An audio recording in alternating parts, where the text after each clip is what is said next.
Guys আপনাদের ইচ্ছা পূরণ করার জন্য প্রথমবারের মতো পার্পল শেড বান্ডেল পরে গেম প্লে করতে আসছিলাম। আর প্রথমে একটা হ্যাকার পরপর দুজনকে নক করে দেয়। এখানে চৌধুরী ভাই রিভেঞ্জ নিতে আসছিল, কিন্তু অন্য একটা স্কোয়াড চৌধুরী ভাইকে মেরে ইমোটা দেখাই দিল। ভাই 7 ইয়ার্স ওল্ড তুমি হয়তো বা চেনো না আমি কে। তো এদের ভিতরে আবার একটা স্ট্রিমারও ছিল।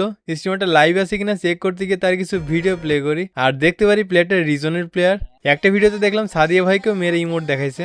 আশা করি তাদের পরিণতি খুব বেশি ভালো হবে না, কারণ আপনারা জানেন এর আগেও যারা ইমোট দেখাইছে তাদের শেষ পরিণতি কিন্তু খুব বেশি ভালো হয়নি। তো আমি বরাবরের মতো রিভাইভ পেয়ে আবার পিকেতে ফিরে আসি আর ইমোট দেখানো স্কোয়াডের দুইজনকেই পরপর নক করে দিই।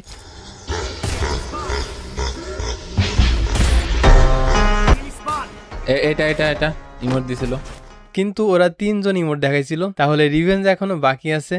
আর ইন্টারেস্টিং ব্যাপার হলো এই ম্যাচে কিন্তু তেমন একটা বডি শট মারিনি, প্রায় সবই হেডশট মারছি। তো যাই হোক এরপর দূরে একটা এনিমি দেখতে পাই আর ভাবলাম তাকে স্কোপিং ট্রাই করবো। এই শটটা আপনারা চৌধুরী ভাইয়ের ক্যাম্প থেকে দেখলে মজাটা বেশি পাবেন। ওরে এটা কি ছিল ভাই। তো যাই হোক এরপর একটা এনিমি রিভাইভ করতে আসছিল। এরপর এখানে একটা স্কোয়াড আমাদের উপর রাশ করে দেয়। প্রথমে একটাকে হেডশট দিয়ে দিই, তারপর আরো দুইটা এনিমি ছিল, তো তাদেরকে কিভাবে মারি দেখেন।